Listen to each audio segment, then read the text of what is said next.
బెల్లంపల్లి పట్టణంలోని రైల్వే రగడపాల బస్తీలో గల సనాతన ధర్మ బైజమ్మ సాయి భక్తి ప్రచార ధార్మిక సేవా ట్రస్ట్ భవన్ వద్ద ఏర్పాటు చేసిన గణేశునికి ఘనంగా వీడ్కోలు పలికారు.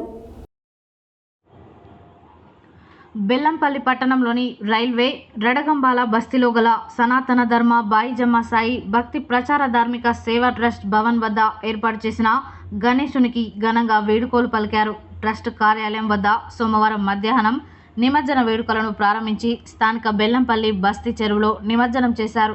ట్రస్ట్ వ్యవస్థాపకులు డాక్టర్ కాంపెల్లి శంకర్ రాజేశ్వరిల ఆధ్వర్యంలో దాతల సహకారంతో ఈ కార్యక్రమాన్ని చేపట్టారు.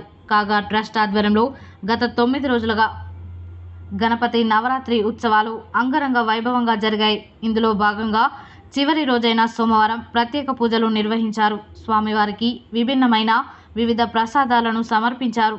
అనంతరం నిమజ్జన శోభాయాత్రను ప్రారంభించారు. ఈ సందర్భంగా డాక్టర్ కాంపెల్లి శంకర్ రాజేశ్వరి మాట్లాడుతూ తమ ట్రస్ట్ ఆధ్వర్యంలో ఏటా గణపతి నవరాత్రి ఉత్సవాలను ఘనంగా నిర్వహిస్తున్నామని తెలిపారు. ట్రస్ట్ సేవకులు సాయి భక్తులు పాల్గొని విజయవంతం చేశారని పేర్కొన్నారు. ఈ కార్యక్రమంలో ట్రస్ట్ వ్యవస్థాపకులు డాక్టర్ కాంపెల్లి శంకర్ రాజేశ్వరి, సేవకులు, భక్తులు, రాజకీయ ప్రముఖులు, బస్తీ ప్రజలు పాల్గొన్నారు. ట్రస్ట్ వారు దాతలకు, పోలీస్ సిబ్బందికి, ప్రభుత్వ ఎలక్ట్రికల్ సిబ్బందికి, మీడియా వారికి, భక్తులకు ధన్యవాదాలు తెలియజేశారు. బాయిజమ్మ సాయి సేవా ట్రస్ట్ ద్వారా అన్నదానం సాయం అందించాలని అనుకునేవారు ట్రస్ట్ మేనేజర్ 8106550532, ఫౌండర్స్ 9959269975 9949041595 సంప్రదించాలని కోరారు.